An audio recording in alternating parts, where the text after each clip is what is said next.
Our order.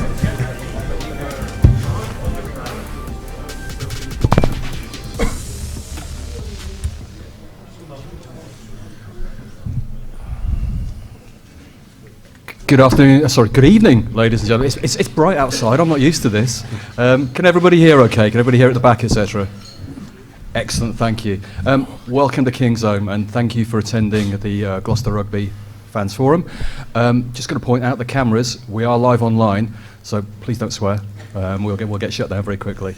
You don't want to hear from me. Obviously, it's the gentleman to my right that you're here to speak to. They don't need any introductions, but I'll do it anyway. You've got our head coach, Johan Ackermann.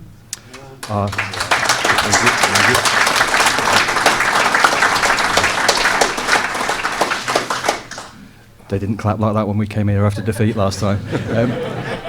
You've got our CEO, Stephen Vaughan.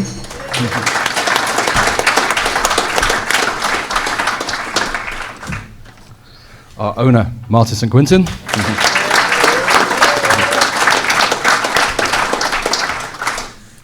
And of course our Director of Rugby, David Humphreys.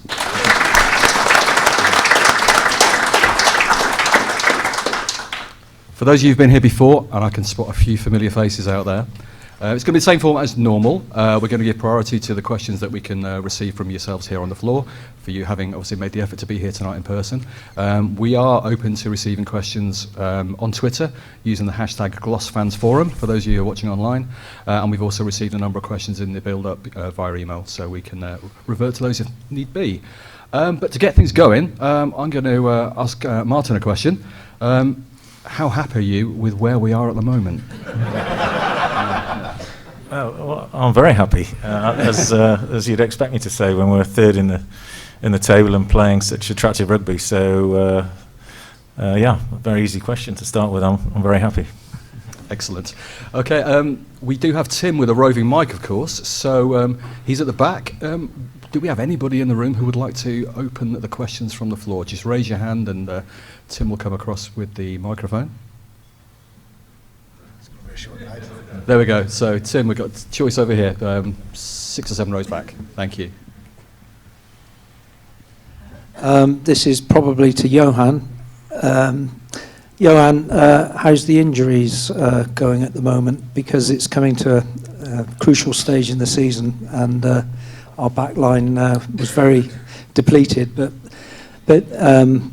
conducted themselves admirably on Saturday. But obviously, it's a concern. Yeah, good evening, everyone. Thanks for coming out tonight. Obviously, it is a challenging time for us. So we battled over Christmas with a lot of injuries at the forwards, and then we got through that. And then just as we got everybody back and we looked for on the board for the first time, like we really looked like we've got everybody there, then we had a bad spell with injuries on some of our backs. Owen Williams are finished for the season, and Ollie Thorley is 50-50. We'll see if we will see him. Maybe if we can get to the playoffs, there's an opportunity. And then Henry Trinde is finished for the season, and then obviously we had the setback with Charlie and Tom Hudson in the week, etc. But and Tom Marshall is battling a bit with an injury. But hopefully with this week that we don't play, if all goes well, Tom Marshall and Charlie and will be back. So if those two can come back, and then the other guys really did well on the weekend, and it's another 2 weeks for Henry Purdy, who's been out as well with in and out with injuries, to get training under the knee and to actually get more settled into the team. And the same with Tom Seabrook. It was a big step for him being thrown in. We waited quite late for a number of the players on the injuries, and credit to him for staying focused, etc. So we have to live with it. That's part of the game. It's not nice. Hopefully Jason will also be back. That will help. But the reality is, that's part of the game, and credit to the players. It was a disruptive week. We waited quite late for Danny as well before we decided he can play. But the players responded. Not the perfect start, but they responded from half-time, so yeah, it's good. Okay, I think we had somebody else over this side. Yes, Tim, if you come around the outside. Gentleman there with the red and white hoop shirt, or cherry and white hoop shirt, shall I say? This is more of a plea to Martin, Stephen and David. Can you do everything, are you sure that you're doing everything in your power to make sure Johan stays here beyond next season?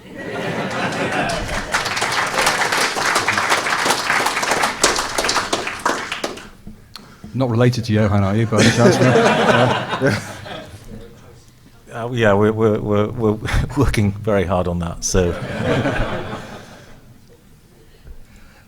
There you go, short answer, but a positive answer. We've had a question come through on Twitter for yourself, Johan. Which game sticks out for you as a game that we should have won this season? The person who sent this in has said that for them, it would be Bath away or Sale at home. Oh, we probably should have won every game. That's how we feel about it, but no... I think that's probably the Bath game away. I know they were 17-0 up on us on the weekend, and we got back and we won. But we were up 17-0 down there, and we really played good rugby. And then obviously we let it slip. So that's probably the one we could win. But then I also feel we let ourselves down in the Europe competition because we did all the hard work by beating Exeter away from home, and then you expect being back here on your own home ground in front of your own home fans, we can win them again. But then we didn't play at all at the same level, and it was just a few weeks later. So, or actually, I think a week later or whatever. So that's probably the two games. I think we can set the moral high ground because we didn't set fire to a burger van to disrupt us down at the wreck back in September.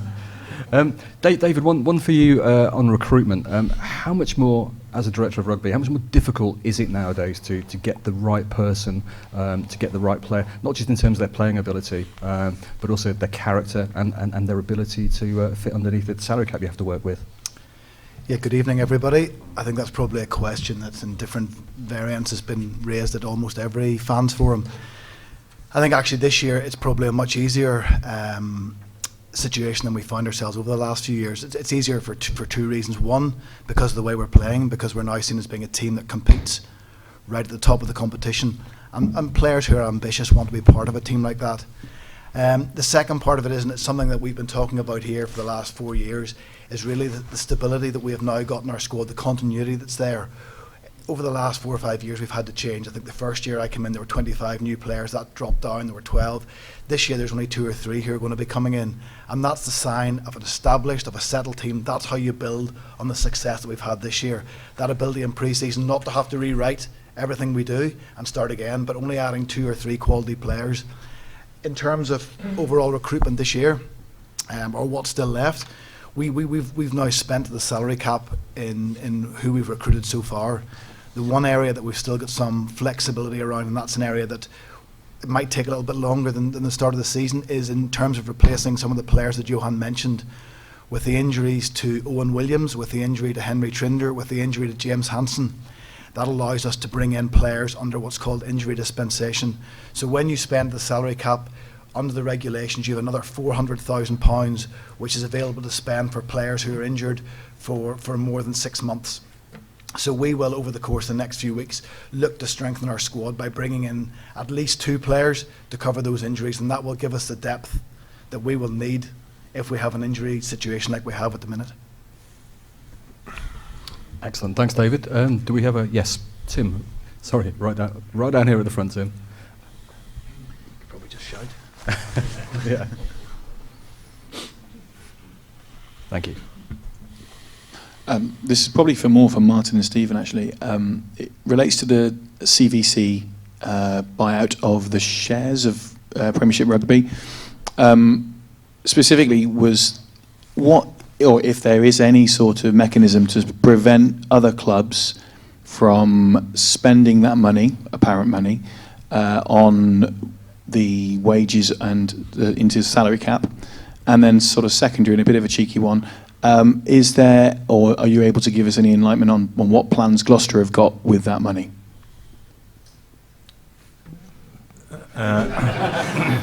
Steve hasn't answered a question yet, so I thought it was maybe his turn. I'm loving this. I'm sure we'll get some interesting questions for Steve in a few minutes about. Yeah.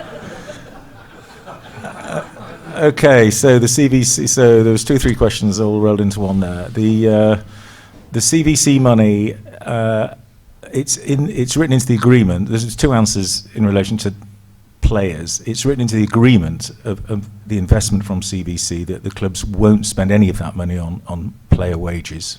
Point number 1. Point number 2, the salary cap is in place anyway, and the salary cap's it's set in stone for the next 2 years. So it can't be spent on player wages. I think the second part of your question was, what do Gloucester plan on doing with that windfall? And the answer is, we didn't deliberately spend any time prior to the receipt of that money wondering what we may or may not do with it until the deal was actually agreed and signed. And as you know, it's only been agreed and signed in the last 3 or 4 weeks, really. So we're now the board are looking at all half a dozen more different ideas and opportunities with which to spend that money to strengthen the club and to future-proof what's going on here. So we've got lots of exciting ideas. We're very happy to listen to any other ideas. So if we are in a very interesting position now to be able to expand and do some interesting things. So it's an exciting time. I always think it's a good question when a couple of the panel look at each other and they say who's going to take that one, and that was one of them. Tim, just 4 or 5 rows back. Thank you. Thank you. A question for Johan and or David. It's to do with head injuries. It's a general question, really. Obviously, there have been new guidelines in this season about high tackles and trying to reduce head injuries. Do you think they've had any impact, the new guidelines, and do you think there is anything further that could be done, or is it just the nature of rugby that you have to accept it? Yeah, it's a difficult one because, obviously you look at how some of the incidents happen. I think it's part of the game. You're not going to always get everything out of it. There's so many things happening during a tackle, especially the ball carrier can change direction, he can fall, he can slip, whatever, and that's going to happen. And, obviously players, not intentionally, well, definitely not at us, we don't train to tackle high or to tackle, for shoulder against head. So that's going to be obviously accidents that happen. The medical staff is quite, alert on that. So even if they think a player has got a knock in a tackle like Johan had on Saturday, it was him and Mark Atkinson that collided heads behind the ball carrier, and they picked it up, and then they've got a system where they can rewind the game, look at the incident, and if they feel, even if the player didn't lie flat on his back, if they feel that it was against the head, they take him off, and therefore the head time that they get 10 minutes to assess him and see if he's fine. So the protocols are quite strict to look after the player and stuff. It's just it can happen in different ways. We saw Charlie Sharples in Bath away getting hit against the hip in the tackle, and he was lying flat on his back, but he recovered in a week to play again. And some are not so lucky. Some is out for quite a long time, like Tom Hudson, etc. So and he actually passed his HIA at the game, as only a few days later he started to get symptoms. So I don't think you'll always take it out. It's a physical, brutal game. Guys are getting stronger, faster, and there's a lot of tackles during the game. And it's not necessarily high tackles. That's actually at the moment, I think the frustrating thing is that everybody think it's high tackles that's causing it. It's not just high tackles that cause it. There's a lot of times that a ball carrier is running away from somebody comes from an angle, he tackles him on the shoulder, it slips over his head, and that's deemed as a high tackle, but they don't get even concussion from that. Sometimes it can be as you fall, as you get tackled, or as the tackler you get concussed. So I don't think they can bracket it. I think in some cases they go extreme on the high tackles. That's probably not always the cause of concussion, but that's the law. They try to force the guys to tackle lower, and everybody is probably trying to tackle lower, but is it preventing concussion? I don't know. Only the guys keeping stats will probably can shed some light on us. It's just, for me, sometimes a player feels fine, he's testing fine, but he's still out of the game for 2 or 3 weeks because it's maybe his second and third concussion. So it does influence your squad, your selection sometimes, and as coaches we want our best teams to play, but then there's the other part where you have to put the welfare of the player first as well. So it is a fine line, but I think it's something we just have to accept, that it's going to be high tackles, not on purpose, and also definitely not the end of concussion, because it can happen in so many ways. And if I can just add to that, I think it's probably the biggest challenge facing the game at the moment, particularly in light of what's happened in America around the concussion that's happened in American football.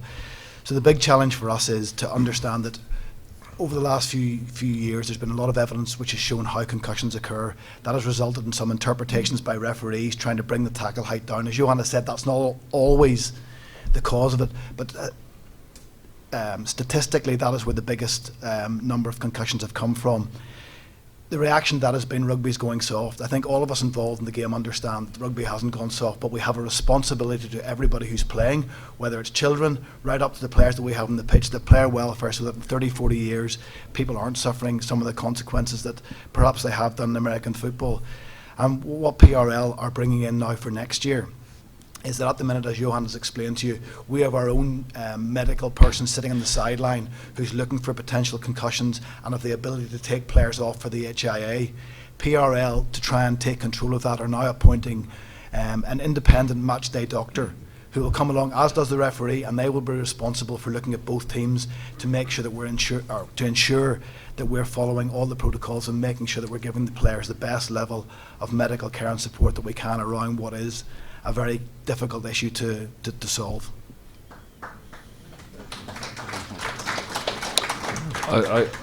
If I might add something there, David, I just think where the testing times will be is when there's a crunch game and players been dragged off because of the head knock, and you've maybe substituted already a few players tactically. And I don't know what the laws is going to implicate, because I know sometimes there's a law that you can't allow to put players back on, and you can end up with 14 and 13 players. So I think if they, when it comes to that time, I don't know if they can increase the bench and then say only use a player if it comes to that kind of thing. But it's, the main thing for me is as long as the game is the whole time fair, for a tackle that's been deemed red card, like Danny's one against Munster, and then at the end of the day it was said it wasn't a red card, as long as it's fair, so it doesn't influence the game. And the same, we'll look after every player because that's first priority, but as long as it doesn't compromise a result, because the game has been so competitive, you can't afford to have 14 players on a maybe. Great, thank you, gents. Steve, we've had quite a few questions coming in online. One for yourself, you'll be pleased to hear. We recently saw a double header. Gloucester Rugby played Wasp Rugby, first of all, and then Gloucester Hartpury Women played Wasp Ladies. Is the intention to see more of those double headers next season? Evening, everyone. I think so. I mean, we've tried to kind of invest in the women's game, obviously from an inclusivity perspective and also from an enjoyment perspective for our supporters. We've got a very close relationship with Hartpury, and the women's team are going fantastically well. I think one of the issues that we clearly have is the amount of people that actually stay to watch the games. That's the reality of it. We had a full house here against who did we play with? Against Wasp. So pretty much a full house, 15,000 people here, and I don't know how many stayed for the women's game, but it would have been probably three figures at most. Probably 100, 150 people. So I think we've still got to do some work on that. People aren't having to pay any more to watch it. I appreciate it's a long day. But the women's team are playing some great rugby. Maybe we flip it on its head next year and we play the women's game first. It is a good idea.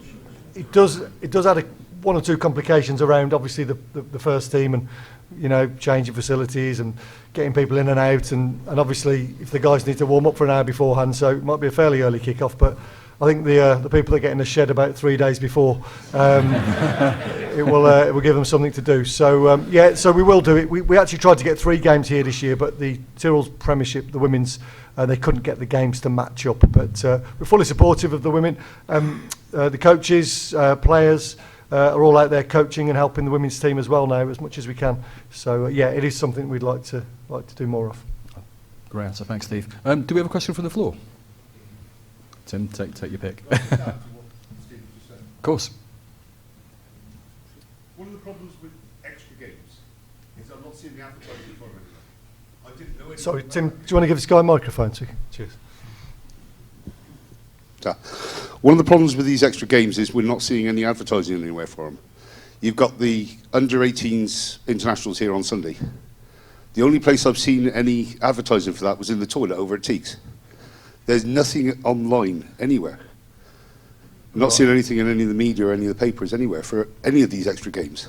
Okay. Yeah. No. We've put stuff out on social media about those games. We've put stuff on the website about those games. I mean, obviously, some games. I mean, if we've got a game here, which is a Gloucester versus Wasps, for example, clearly we'll have a marketing budget and we'll really push that hard and hard and hard. Without going to outrageous expense, we've put it on all of our own channels.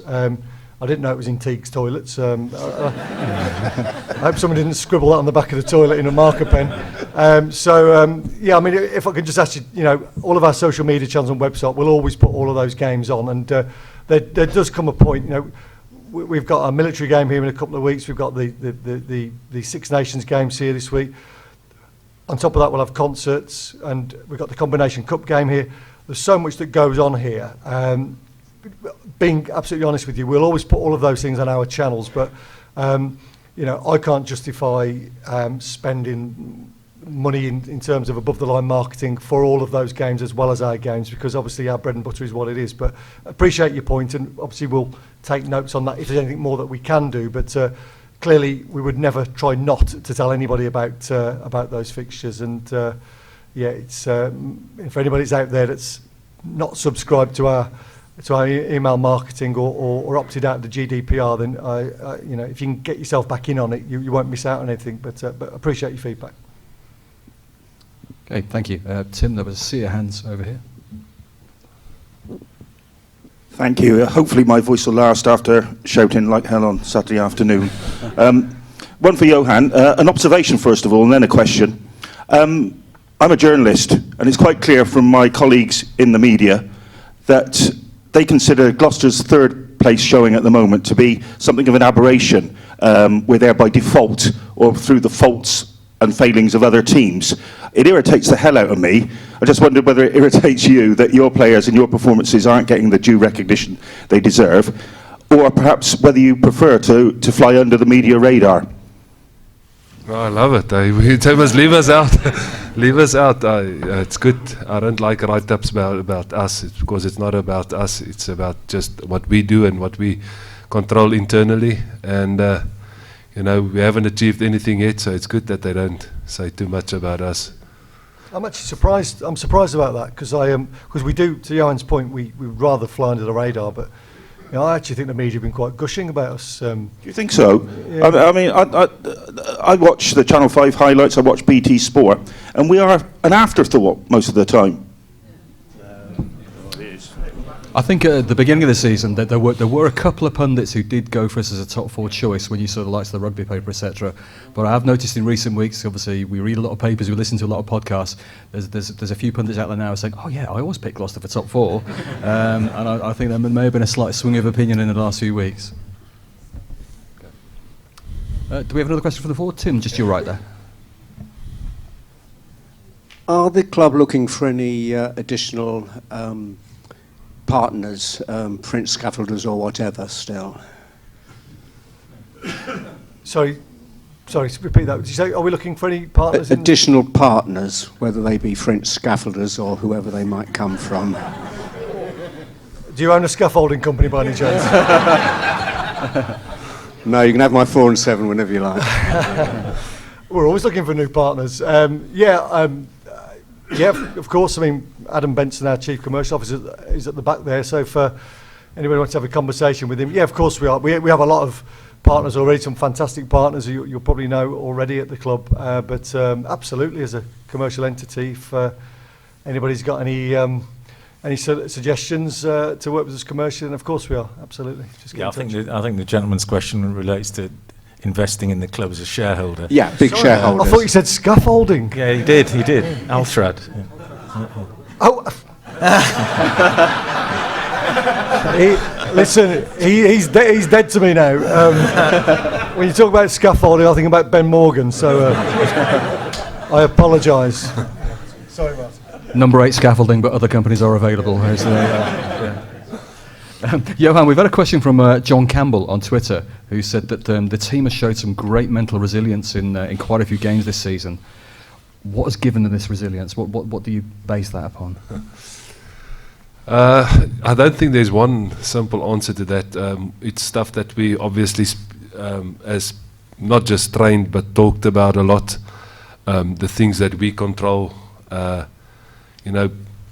the resilience that we want to, be not just on the field, but off the field. The fact that we look at, what life is all about and the challenges life brings, and that the players, must accept that there's always challenges. And I think if you can withstand that and overcome that, and your attitude towards that, and we always look to people that achieve something. You look at, our own supporters. We get a lot of messages from the supporters where they encourage us, and the players know exactly why they play this game. Every player has to write his own goals, his own reason why he's playing the game, and etc. So there's a lot of things off the field that we try to almost push buttons and try and do, but the main thing is that like David said, there's a bit of continuity. I think the South African players are settling in. Willie has done an outstanding job as a captain. A lot of the belief has grown in the squad and in the team, and therefore it's a lot of factors that you have. But the main thing is that our motto in the team is play to inspire, and that means if you can inspire your teammate, if you can inspire a supporter, a small child, whatever it is, you've got a daily responsibility when you put on the jersey, and the players has really start to buy into that. I know we all want to win. We all want to win as much as we can. If life was so easy, we all probably would have been multimillionaires, So, and that's the reality, is that you're going to get setbacks, but how do you handle that? What's your attitude towards that and stuff? And the players has really bought into that. They train well. And there's a belief, and Danny Cipriani, Matt Bannan, all the players that joined us, Franco Mostert, Franco Mare, is just great characters. They've added a little bit to the mix. There's and like I said, and there's not just one person or one answer to that. There's a lot of things that we can talk about, but the confidence is there, and I think it's good that we had the experience of the weekend. Because sometimes that will happen in a game. You will be on the back foot, and we will have to deal with that. And there's a belief, and we saw probably a bit of that in the Wasp game as well, because we also started badly, and we also had to come from behind. And obviously, a credit also to the players, how they accept messages at halftime, how they accept messages during the game, the composure they showed at Northampton. Timmy is next to the field, Tim Taylor is next to the field, so a lot of messages go through to him. He said when Northampton scored the first try behind the post, when we started to lose players, Willie Hines had to go to fullback, and a few other guys had to shift positions. Jake Pelledri was on the wing. It's unbelievable how calm and how composed the guys are on the field, and how they listen to the messages and how they adapt, and that's what you need. I think that's what we aspire to be, that side that can, play every week at a high standard, and and there's a lot of input going in, from everybody, and hopefully we can keep it up. But it's early days, so we can't get carried away. But the players is doing well at the moment, handling that setbacks. Great answer, thanks, Johan. Do we have another question from the floor? Any hands? Yes, we do. Thank you. Question for Stephen. I don't want to preempt things, but the semi-final playoffs, are away teams allowed a set allocation of tickets? Yeah.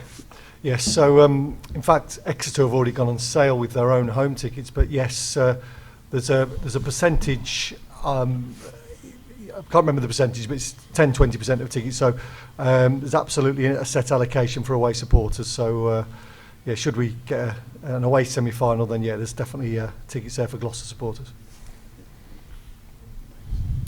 Okay, Tim, I think there were a couple more questions further up. Thank you. There's also a good allocation for tickets at Twickenham for the final, you'll be pleased to know. Following on from what Johan was saying, are there any? How did you get into coaching? And are there any players you see who would make fantastic coaches in the future? Because they seem to think a lot about it and they think about the game and bring a lot to the game. And it's one who sort of make that step. Yeah, my thing was actually a bit of a miracle in the sense that I never thought about coaching. I, always looked for a opportunity. That's probably the reason why I played almost till 38. Nobody wanted to give me a job. So, but and then by just somebody somehow believed in me and saw something that I don't know. When I was playing, he told me I must go into coaching, but I never really thought about it.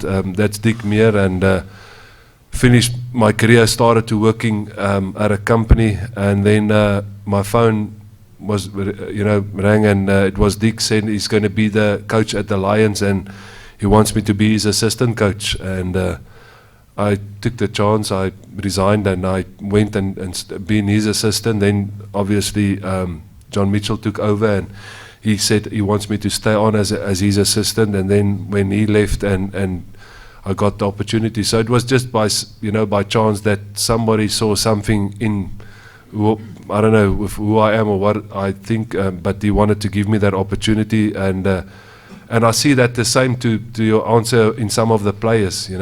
Two names that jump to me is Ed Slater and Danny. I think they can be very good coaches, just the way they think about the game and how they interact with the players and stuff. And they've got a lot of knowledge in the game, and it's sometimes it's not just the knowledge, it's the people skills and etc. But I do think they've got a lot of things that they can add, and one day if they finish the game. But I also think a guy like Willie Hines has got the potential, because they show that calmness and that patience and etc. And maybe a few other guys we'll see in the but those are the names that jump out to me. Thanks, Johan. Okay, perhaps I could ask David a question.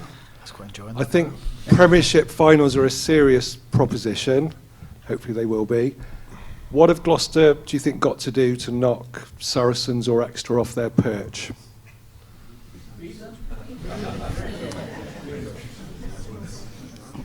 I think it's without doubt, Saracens and Exeter have now set the benchmark for everybody over the course of the last few years and how they go about their business on the field. For us, it is a challenge. I think one of the big things that we've done this year that we haven't maybe done so well the last few years, we haven't really set any targets beyond next week. Everybody talks about cliches in sport, but it literally is, and I think it's one of the big things that Johan has changed the mindset in the players, that we literally do focus on who we're playing next week.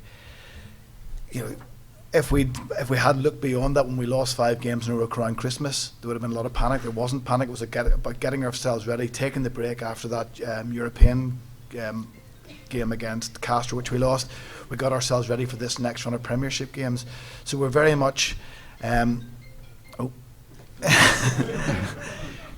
very much focused now on getting ourselves ready for Worcester. The big challenge has been getting a team that's competitive because of the injuries that we've had, as Johan has already said. Lots of those players are coming back, so hopefully we'll have a good squad of players ready to take us through what is going to be hopefully a very exciting few weeks. Thanks, David. Steve, one has come in on Twitter, and it's about the club app, which has obviously been a new initiative this season here at the stadium. What was the initial thinking behind it? How popular has it proved to be? Are there any new features lined up for it? Yeah, it's been great. I mean, obviously, anybody that's heard us talk, we're very keen to improve the experience for visitors to King's Own, whether that be on a match day or you know, the comprising guests, and we have hospitality guests as well. But yeah, it's been very popular. We invested in state-of-the-art Wi-Fi, which we're continually tweaking and upgrading and working on our infrastructure, depending on the amount of people we've got in the stadium. We've had about 8,500 downloads of the app. On any match day, given match day, we usually get between 2,500 and 3,000 people, concurrent users of the app, whether they're using the ref link or the seat serve or the swipe station, or the many, or you know, voting for man of the match, etc. on it. But we're getting a lot more people using it in the week as well for information. What we'd like, the vision that we have for supporters is that you know, we can use the app to be a bit of a one-stop shop. You'll notice that last week we trialled merchandise sales as well on there, and we think it's a kind of portal where, you know, if we can get it right, you know, we'd like people to be able to, you know, physically book their tickets at home on that device, enter the stadium on their device as well, you know, so we need to look at access control and other things, and add on many more layers to it to make it a one-stop shop. Really, it's one of those things that we're doing along with our kind of revised pricing as well, you know, bringing in new ticket prices this year for 18 to 25-year-olds to try to stop that dive off of people when they go from kids to adults.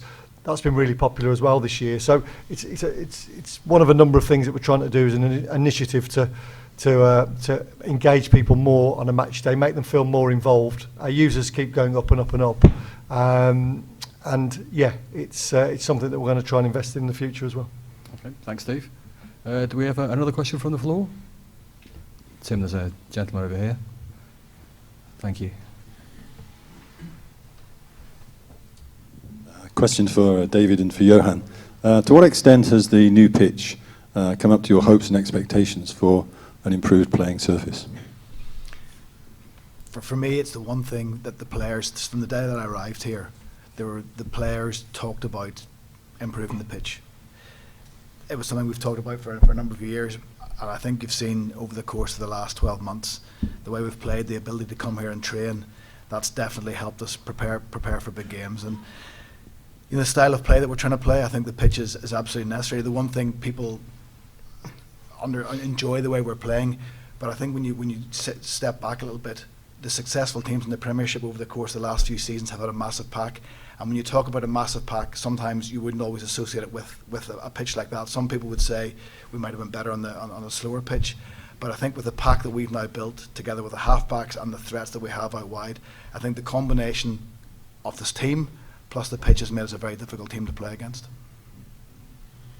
Yeah, from my side, you know, obviously it's great to know that, you know, we went through a spell that the fields on where we train currently at Humphreys was, you know, very muddy and it drained the legs of the guys. So we came and we trained here because the pitch was in, you know, in good condition. And then there was a spell last month where the opposite happened. We didn't have enough rain, and the fields was hard, and the irrigation didn't work. So we came here because this field, obviously, just as it's going into its first year, and because of the change of weather, the sun and stuff, this pitch is in great nick now. So we at our trainings, and you know, I'm a firm believer that this must really become your house. It can't be just on a Saturday when you pitch up and you know, yes, you don't want to overtrain here because you don't want them to get comfortable here. It must still be a privilege when you walk out on the pitch and a privilege when you go into the change room. But saying that, it just gives the kickers, the nines, the tens, the hookers, everybody just a bit of a feel if you can train here twice a week instead of only once or none at all. At some stages it was so bad we didn't train here in my first year at all because of the conditions and the pitch, to save the pitch. And to come back to the other question of playing, you know, teams, a double header or whatever, if the pitch is going to get better and better, then we won't mind if the ladies play at 1 and we play at 4 or 5 or whatever, and we know the pitch can handle it, you know. And I think this pitch, hopefully, as it gets better, will be able to handle that. You can have that double headers, and it's great for the fans to see both teams. But it's always difficult when the pitch can't handle that. Yeah, and just on that, I mean, you know, in difficult times commercially, you know, we've obviously gone from a place where, you know, we kind of used to break even as a club, and now obviously you've seen the intent and where we are with regards to, you know, making a negative financial loss in the last couple of years. I think it shows good intent really from the club and from Martin. You know, if you're playing that type of money into something which is, it's not necessarily going to bring you any commercial return, but it is all around the playing side. I think hopefully that will give supporters the kind of warmth and knowledge that that's what we're trying to do to achieve great things on the pitch. And even if you took a look outside now, the things that you don't see, you know, we've got 3 different sets of LED lights on there at the moment that are trying to get that pitch perfect for the guys, and all of those things cost money as well. So there's a lot of things going on around the sides that people don't see, you know, costing money that are literally just to get that pitch in a perfect position, because you know, if you're going to amass the kind of team that we've got, then you've got to give them the facilities to do that as well. So Steve, just to expand on that, obviously it was reported recently that we endured a £2 million loss. So what you're saying is that that's part of the wider plan, and whilst it's not something that we want, it's something that we're prepared to accept as we build in the long term, looking at the bigger picture. No, it's not anything we want or accept. To be quite frank, you can sometimes you can seek solace by looking at the market, the environment, and looking at the other clubs and saying, well, actually in that market, you know, we're doing okay. But the reality is, you know, we all want everything. We want to win the league, but we also, you know, we want to break even at the same time. It's very difficult. We know that. We're in sport where traditionally it doesn't happen. But at the same time, you know, we made a very significant decision within the board to say, look, you know, we want to pay to the full salary cap. We want the best coaches and the best support staff and strength and conditioning people, and great facility at Hartpury, a fantastic pitch. We want the infrastructure at the stadium to be as good as any club in the Premiership, if not better. So, you know, we like to think that we are a progressive club, and those things don't always, you know, show return on investment immediately. But I don't think there's anything that we've invested in that has been done foolishly or light-heartedly, or with some some ratio there where we say, do you know, that will pay for itself at some stage. So we know that the way to build a top club here and to be successful commercially going forward is to have some success on the pitch on a consistent basis. We also know that in today's world, you know, we need to bring in more younger people into the stadium, and you know, some of the things that we're trying to do around cashless entry and what we're doing with the Wi-Fi and the app, etc., and trying to make the place, you know, not just about the rugby, although that's what we are, a rugby club, are very, very important to us in the future. So no, we'd never want to accept a £2 million loss as a club, because we've all got pride, and you know, I look at a profit and loss account like the players and the coaches would look at a league table.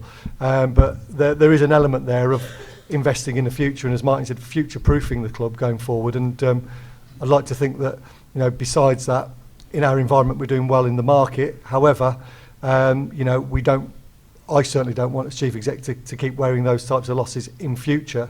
But we can seek a little bit of solace at the moment, knowing that the things that we are investing in should pay dividends in the years to come.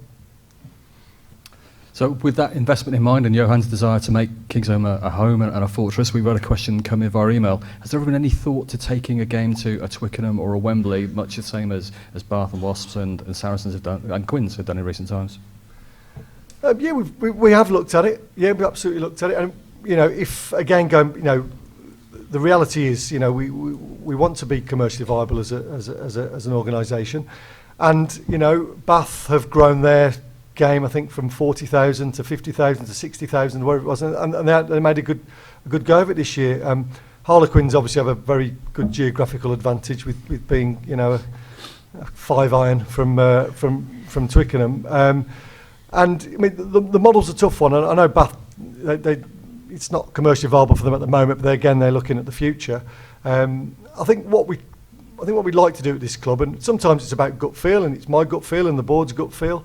I think if the time's right and we feel that we're in the right place and the right fixture came up and the right venue came up, I think it's something we'd absolutely look at to try to bolster the coffers. You know, it's quite an emotive thing, obviously, you know, for people, but it has been done by a number of clubs who are making quite a go of it. It's nothing that we've got in the pipeline for next season, but I certainly wouldn't rule it out in future. Thanks, Steve. Do we have a question from the floor?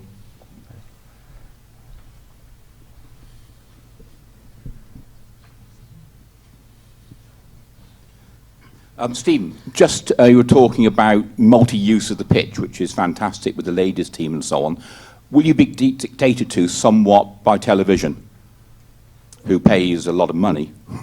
With regards to fixtures? In terms of, the timings and things, yeah. Yeah, almost, well, 100% actually.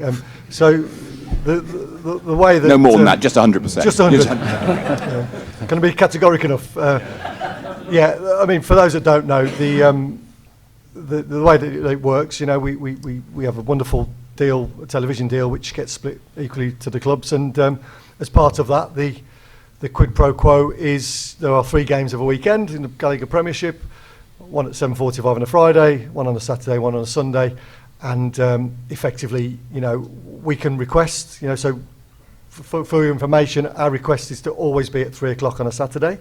As you'll know by the amount of Friday night games that we have, requests didn't fall particularly well. You can see the two sides of it. The TV deal is extremely important to us. If you're a sponsor, a partner, or you're looking for viewing figures, Kingsholm, it's kind of perfume and poison really. It's such a fantastic venue. There's invariably great games of rugby here. The style of rugby we play is fantastic. We get a wonderful audience here every week. So if you're a Gallagher or a main partner, you want to be watching rugby on television at fantastic stadia, and Kingsholm is. So I think that will continue. We'll continue to be the darlings of television. But kind of slightly answering your question in a different way, it won't stop us doing other things on the pitch.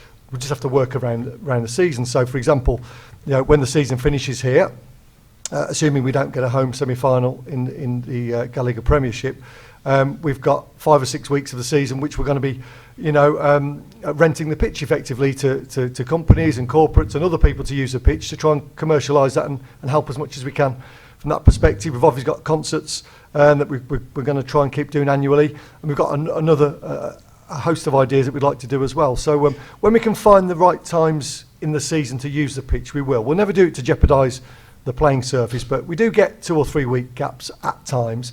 I think this year we've been slightly reticent in year one. We were given a bit of a health warning from the pitch manufacturers to be very careful in year one because of everything's got very individual growing patterns, etc. But we'll continue to try and be as commercial as we can be without affecting in a detrimental way the playing squad.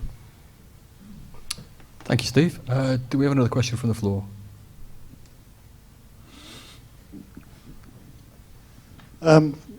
Just wonder what Johan's thoughts might be next season if Eddie Jones changes his mind and Ruan pulls on an England shirt. I think he's still got a while to go for that, and I think it's only August or September next year, so we'll see once he crosses that bridge. But yeah, I mean, obviously it's up to, first of all, for Ruan to keep, make sure he performs, and then second of all, if he does get the call up, then he obviously has to make that choice. But I think any father wants his son to play at the highest level if the opportunity comes, and you'll be proud of that. Might as well continue this row. Stephen, I know you're missing questions about the advertising board, so I'll ask you something a bit different. The countdown clock. It's we're at Stowford Press End, and it's very hard to see it. I have to rely on a youngster who's near us to count down the clock for us. Can you make it a bit bigger so it's a bit more visible, or put a clock somewhere else? Different to advertising hoardings. Okay, no, it's fine. We've not had pork sandwiches yet, so I'm certainly winning. In fact, one of my friends in the Heritage Committee was only asking me this a week or so ago. It's another one of those new ones that we've not had, so it keeps us fresh. I was discussing it with our Chief Commercial Officer today. I'm assuming we could do something. We could probably put the countdown clock, we could potentially embed it into the screen actually. So I think what we'll do is, we've potentially got 1 game left here for this season, hopefully 2. We've already made a note of it, and we'll look at it for next season, but it doesn't sound beyond the realms of possibility. So, yeah. Okay. Okay, Tim, we had a question right at the front here. I'll just read out a message in the meantime while Tim's moving across, which is from Fearless OAP, who says, not a question, but please convey my thanks to the team, because after over 60 years of following at Gloucester Rugby, for the wonderful rugby I am seeing at the moment, and he says a big thank you for that.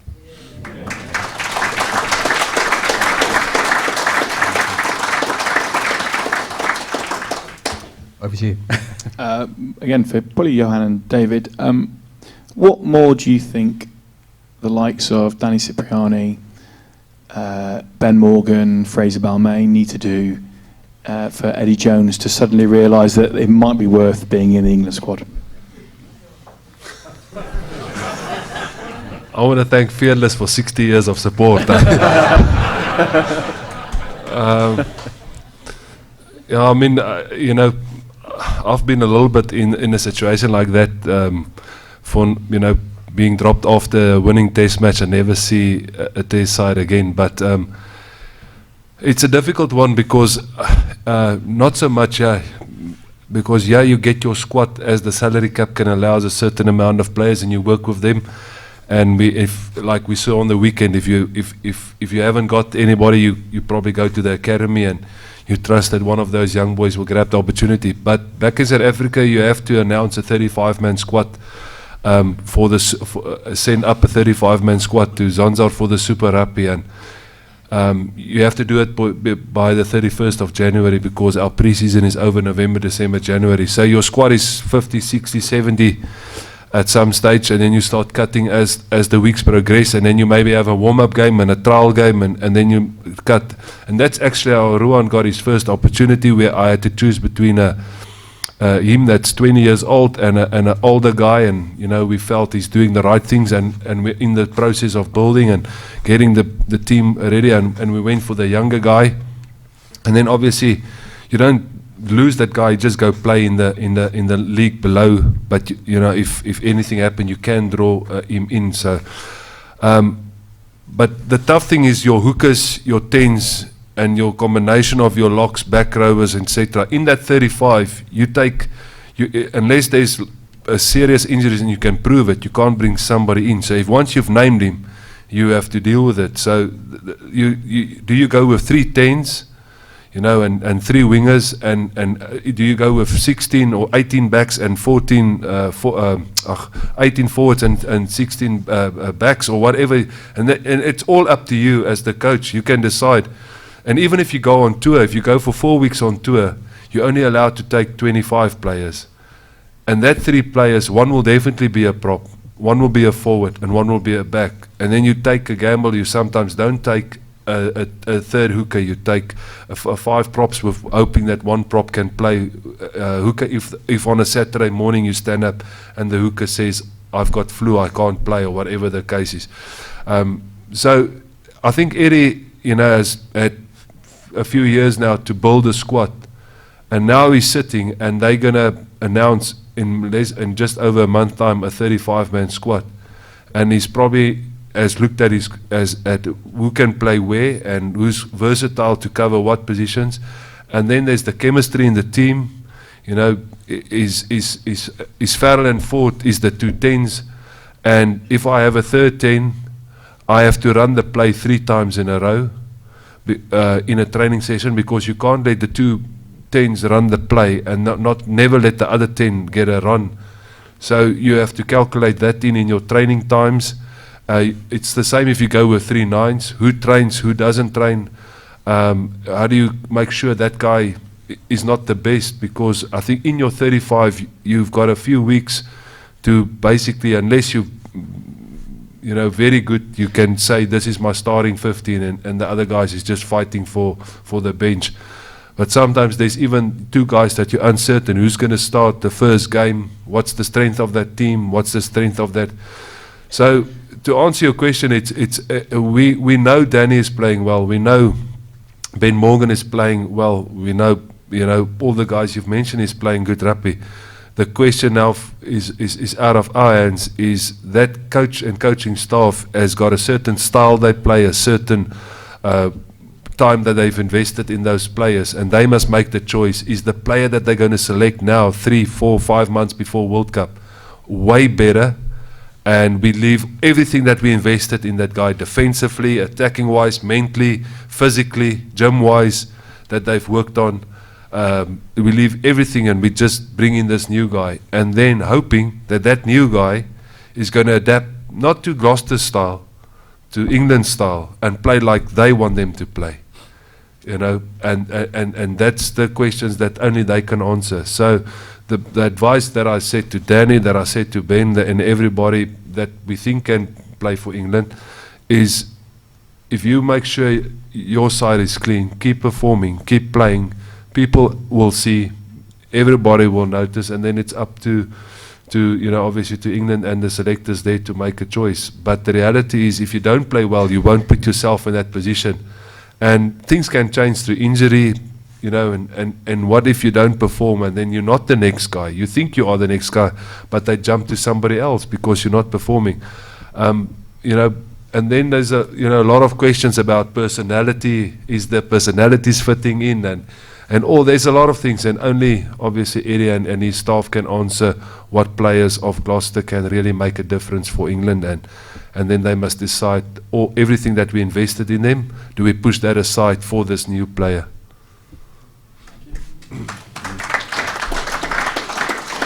I agree with everything Johan said. Steve, Martin, this might well be a question for you, and this is a topical one.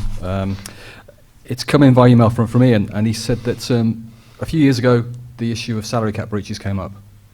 It seems to have reared its ugly head again. I'm using Ian's words here. How confident can we be that the other Premiership clubs and Premiership Rugby are determined to take the appropriate action if rules have been broken? Otherwise, and he finishes by saying, why are we spending our hard-earned money on this product?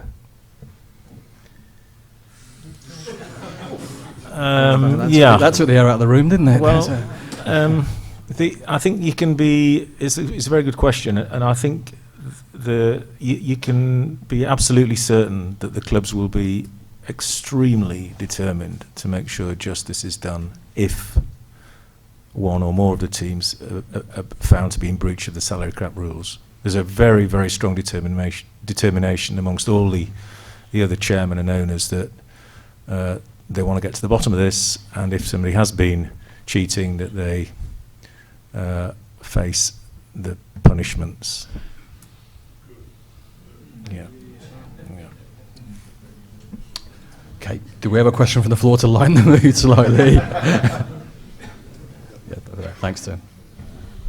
It's a question relating to relegation, really, and how maybe the CVC money may augment the way that relegation may be approached in the future, and how relegation may change over the next 2 or 3 years, and any insights on that?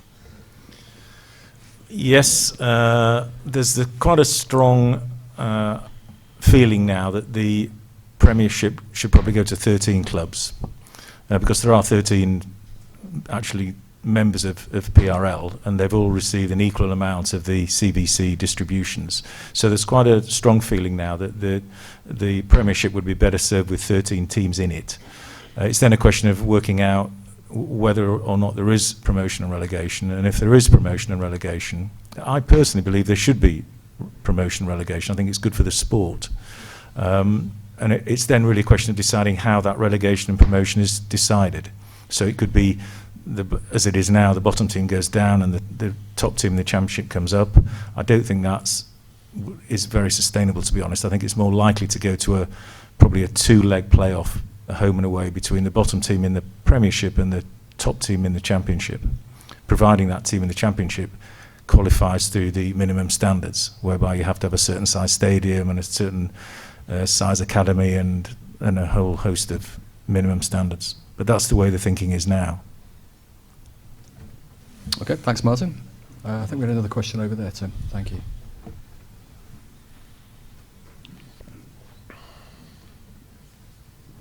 Thank you.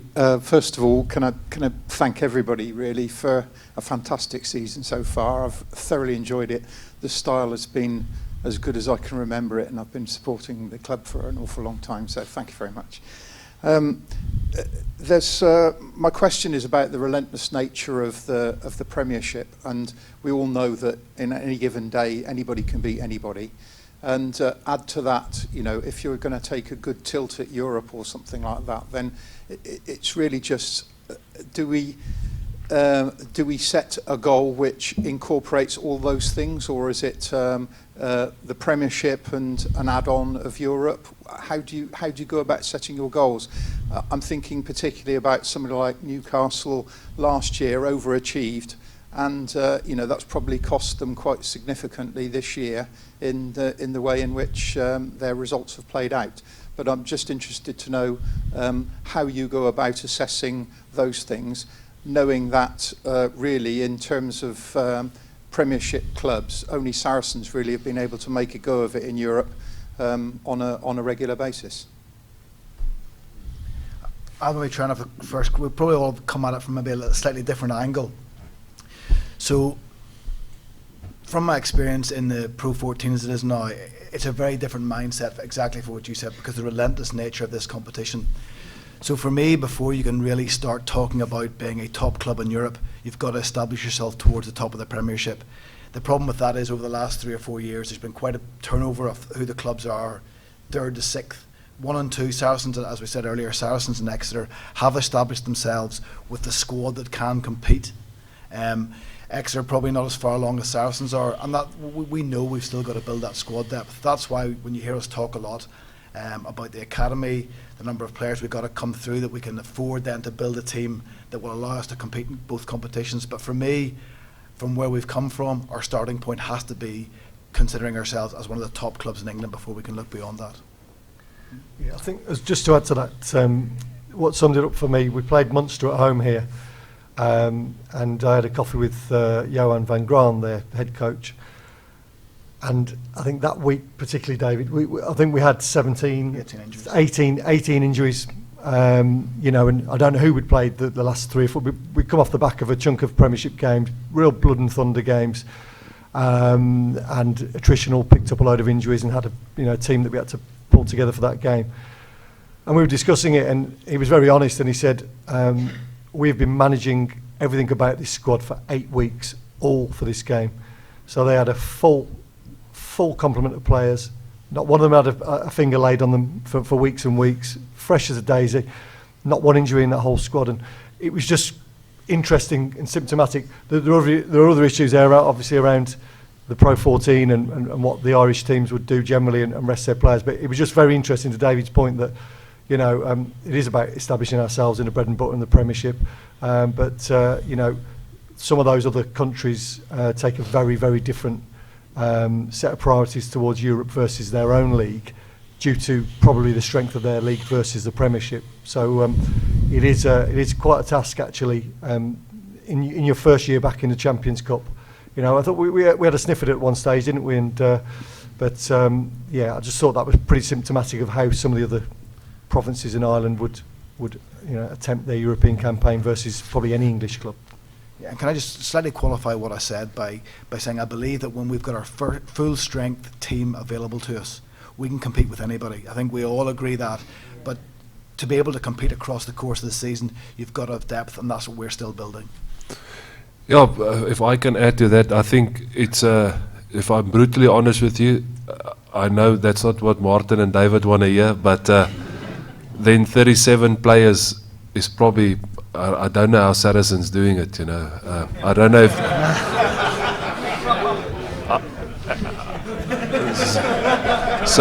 So either they've got more than 37 players, and that's good for them, and then obviously... because if the problem that I see is not just the European competition and the Premiership, is this Monday night games and the Anglo-Welsh, or they've changed the name or whatever. But you have to play those games, and I understand there's young kids, academy kids that don't get enough game time, but then it's all taxing on your player squad and your training times, you know, because if you play players, we're playing on Saturday. Quins, yeah, and the reason why we moved the game, because if they played on Monday night, we wouldn't have had a 30 players training on Tuesday. That means we haven't got a proper training on Tuesday, and then we go to Wednesday where guys are still carrying over soreness and stuff. So obviously damage your preparation. If we can only focus on the two competitions, and you've got maybe structured that there's a week between the Premiership and before the European start, where everybody can just refresh and get ready, I think the English sides will be much more competitive, and that's why the Irish sides is dominating that competition, because like Steve said, the week before we played Munster, they rested 8, 9, 10 players. They didn't play because they're leading quite comfortably in the top 14. They can afford to lose a game if the second stringers are not good enough to beat the likes of the teams in the competition. So, we go through the run that we're currently in, or that we had with 10, 12 injuries. You basically got 25 players to play in 2 or 3 different competitions. And that's the problem that I think. But I agree with David. We must become a top 4 side year after year. And then probably that will spill over to the European side. Thanks, gents. David, we have a really good question come in via email, which is you're now in your 5th season here at Gloucester. How does the culture here differ now from when you first arrived? It's my pleasure. I'll answer that in a slightly different way. I think every time that I've sat here over the last 5 seasons, it's felt that we've been better almost every time than we were at the meeting before, and that's all you can look at. I guess a lot of people in the room, a lot of us here, have been frustrated sometimes by what we felt maybe was a little bit slower progress than we would have liked, a little bit slower in terms of how our squad developed. And you look back, and we all might have done some things slightly differently, but I do believe the success that we're having now has been built on what's happened over those 4 or 5 years, whether that's been how we've coached our players, how we've put our academy together, how our young players are coming through. And we're very fortunate with the 2 guys sat beside me have had the patience to understand and not understand's not the right word, but have that patience to know that we were moving in the right direction. A lot of the big decisions we took were made for the right reasons, even though a lot of you may not have agreed with them or been critical of them. We did believe that we were moving progressively forward, and I think, as I said, we're now in a situation where this is by far and away the strongest playing squad we have. This is by far and away the strongest coaching group we have, and hopefully we are now going to see the rewards of that, not just this year, but as we move forward over the next 2 or 3 years. That's a great answer. Thank you, David. Do we have any more questions from the floor? Tim, right at the very back there. Where would you like to strengthen the squad looking forward next year and the year beyond? And also, how much of a headache is the World Cup going to wreak with your plans for next season? Is that for Johan? Well, at the minute, we hope that a number of our players will be involved in the World Cup, because don't forget that our season doesn't kick off until the 19th of October.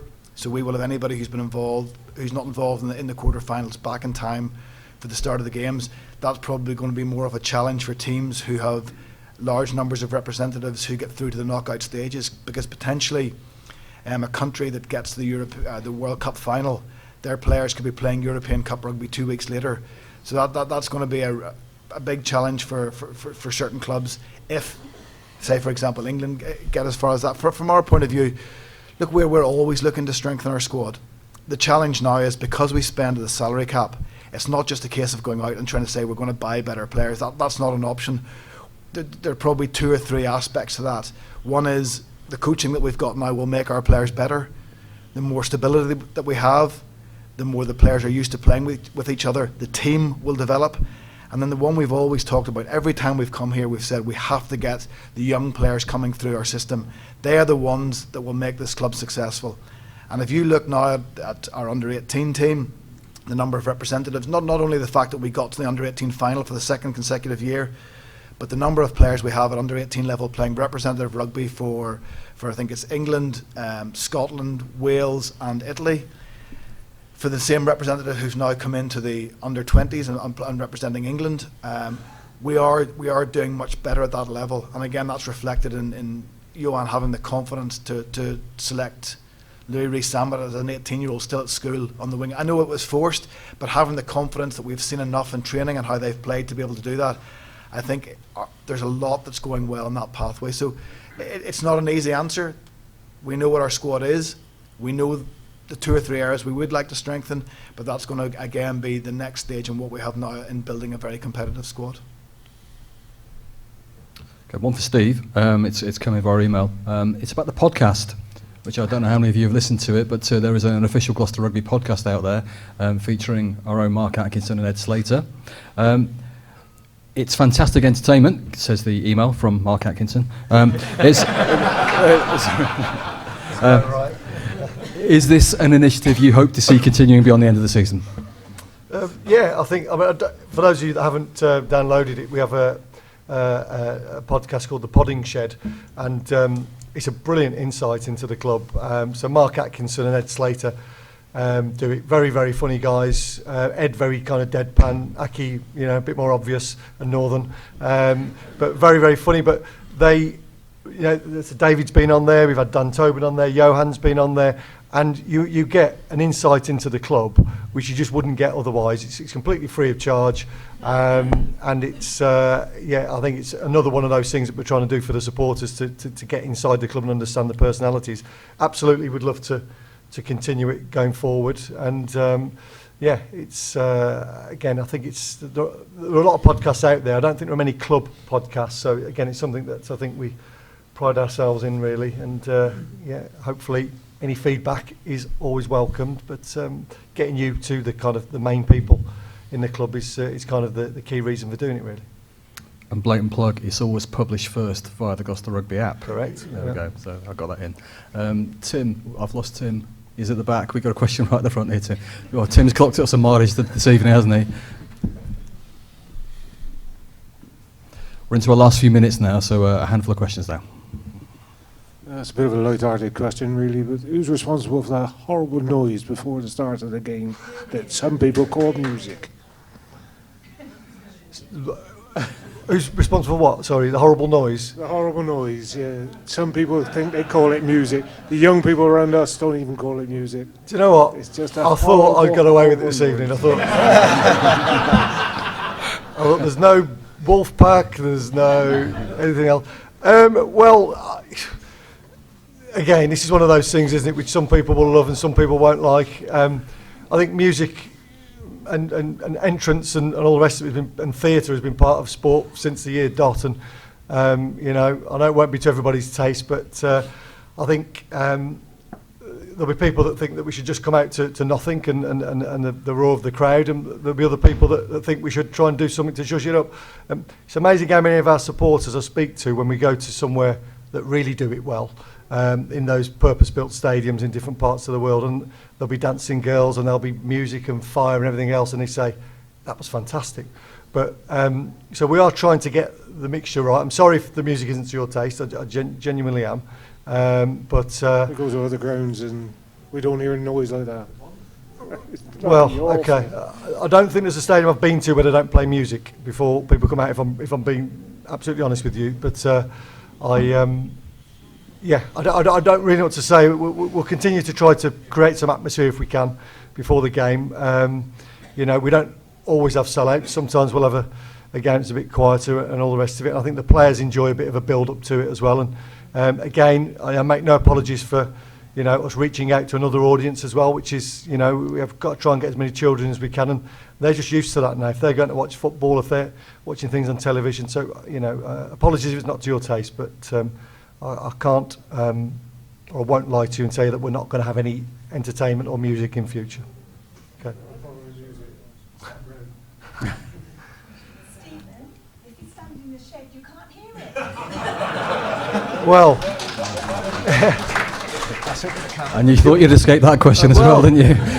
I'm amazed at the selective hearing, because whenever we hear the Bath score and they're getting beat, 15,000 people start cheering, so it's lost on me. Yeah. Do we have some more questions from the floor? This is a question for Johan. I don't know whether this is true or not, but anecdotally, I heard a little while back that the lowest proportion of injuries occurred in a squad is Sale, and they put this down to the fact that they do much less contact training. What's your approach to balancing the contact training versus protecting people? they do something right, because it feels like us when we see them, they've got the same team all over and over. But to be fair, and I think, David will know, if it was about less contact in the week, we probably must be the number one side with no injuries, because I'm not a big believer in contact sessions in the week. There's one or two things we maybe will do a bit more full contact, but not even full contact, sometimes against bags and stuff. I do believe, we spoke about it earlier, about the mental side of the game. There comes a stage in the season that you can. It's not about how hard you train contact wise. It's the things that you want to improve, and how do you do that most effectively, and how fresh can you get the team to Saturday, and therefore I think it's. I've been in. There's two thoughts about it. The Waratahs, for instance, had a season 2014 when they won the Super Rugby, that they physically had from a Monday right through to a Thursday, every day full contact, and they only lost one player through a broken cheekbone.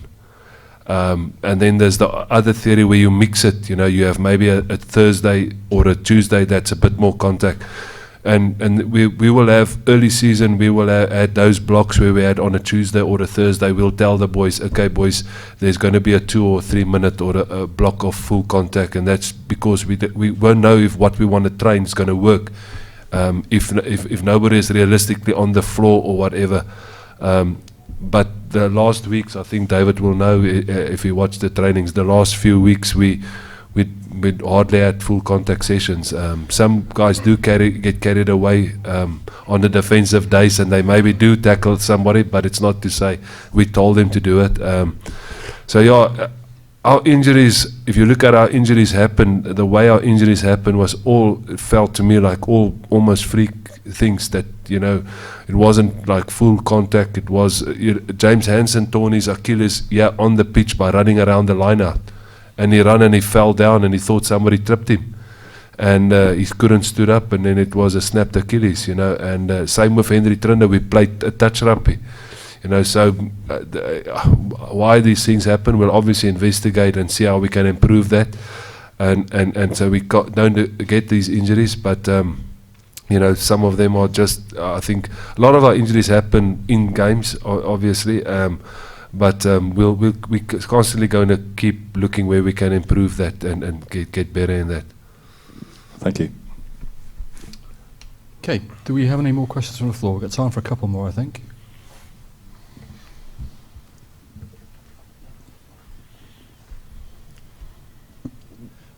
Question for Johan. You mentioned earlier that the motto of the players is to play to inspire. Where did that originate, and does that change at all throughout the season? And how do the players take that on board through game time, training, and even outside of the ground? Yeah, it's something that, I think it's close to my heart, that, the reason why you play this game. And obviously the players as a group, we thrown in a few ideas when I came, and I said to the players, you must decide as a group, do you want a goal, or do you want to have just a thing that you can measure daily? And, they bought into the idea that let's have this goal of something we can measure daily. And that inspiration can, is the way they conduct themselves as people off the field as well as much as on the field. How do you treat your family members? How do you treat people that you meet for the first time? How do you treat people that, if you walk into a building that's cleaning the building, there's nobody, in my view, bigger than anybody else. And you get an opportunity when you put on the jersey to inspire from a 2-year-old till a 70-year-old. We had incidents now where we receive letters, and a letter or a message we received was a guy saying thank you for the win against Northampton, because his week was horrible because his father passed away. So if that is what life is all about, that you've got this opportunity to inspire somebody and to give them a bit of hope when they had a bad week, then we obviously must use our talents that God gave us to do that. And if you can do it at the best you can every day, you're not going to do it always. We're human, we're going to fail, we're going to make mistakes, or we're going to lose or not be at our best. But you can still stand up and you can still encourage everybody on the days that you maybe feel feeling good, but somebody else next to you don't feel good, you know, and we've got that obligation. I say, you know, you can't do anything you do just because for the sake of it. It must be something that you love, and through that, you know, you've got a platform to inspire every day.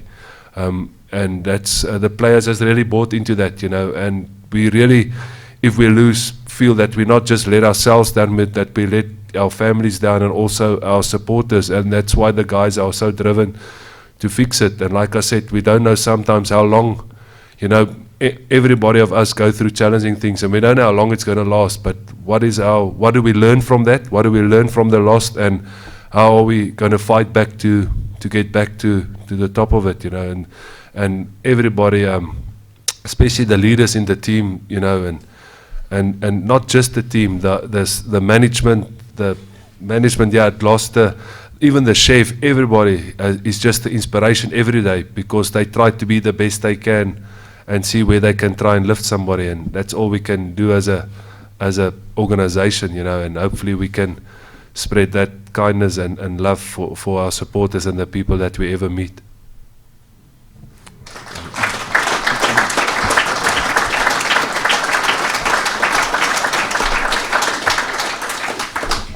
Thanks, Johan. Do we have another question from the floor?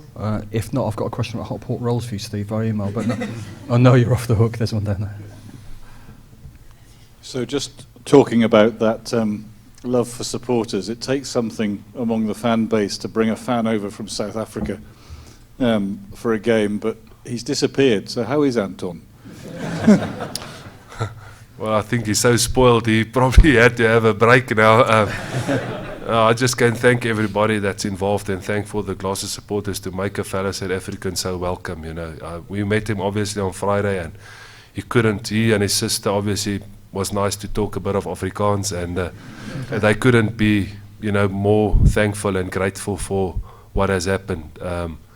They said it's just, they didn't have words to express them. From the people, I think it's Paul and everybody, and Ben, who collected them at the airport, who looked after them in London, and then at the club made them jerseys with their names on and everybody looked after them so well. So yeah, from my side, you know, I appreciate it, and hopefully at a time that you'll always remember. But again, you know, it's just a credit to the club and everybody involved with the club of what they stand for, and hopefully, you know, it's a memory that will last for him for a long time. Thanks, Johan. Tim, we've got one right at the back, actually. Gentleman right at the back.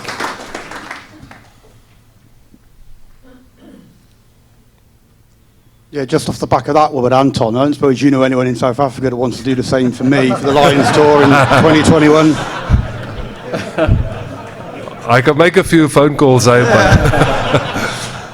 it's probably easier to go to a game farm than a rugby game. I don't. Okay, well, we'll finish off with a question from Bob Stewart on, Ben Stewart. Bob Stewart used to work here, didn't he? Ben Stewart on YouTube, who says, Johan, to date, what has been your most memorable moment as Gloucester Rugby head coach?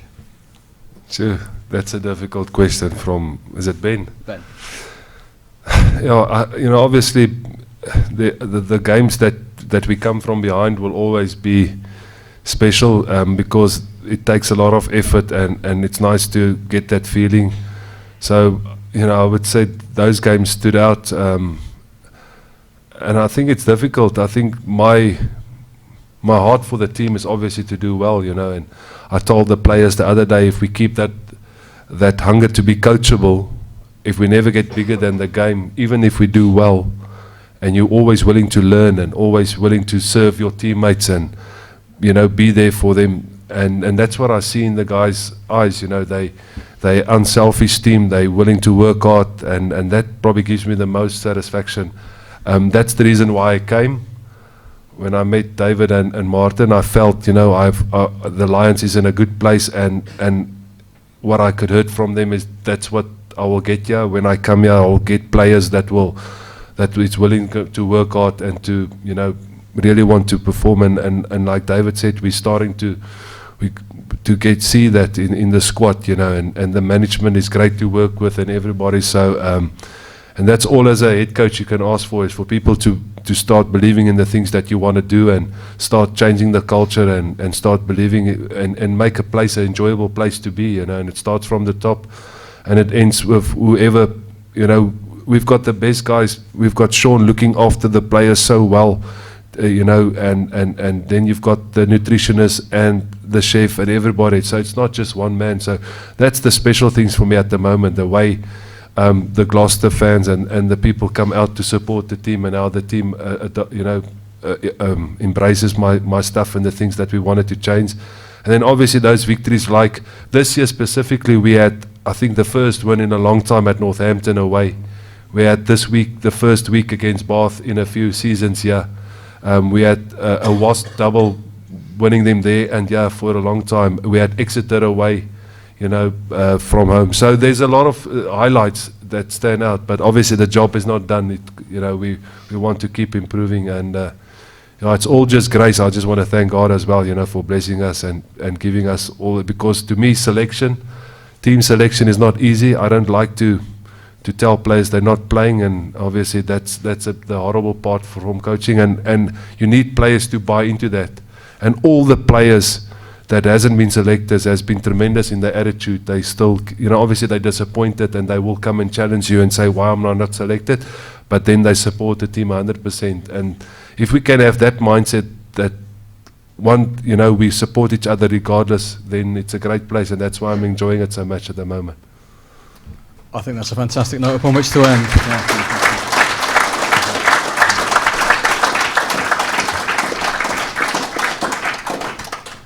As always, thanks everybody for coming along. I hope you've enjoyed the responses to the questions you've put. We'd all like to thank you for your amazing ongoing support of the club. Here's hoping we can have a brilliant end to the season. And of course, finally, thanks to our panel, head coach Johan Ackermann.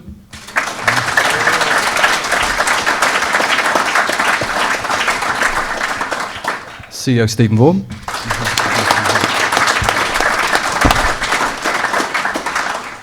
Our owner Martin Quinton.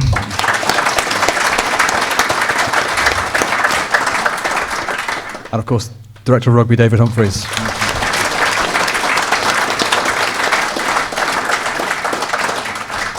Thanks again. Safe journey home. Good night.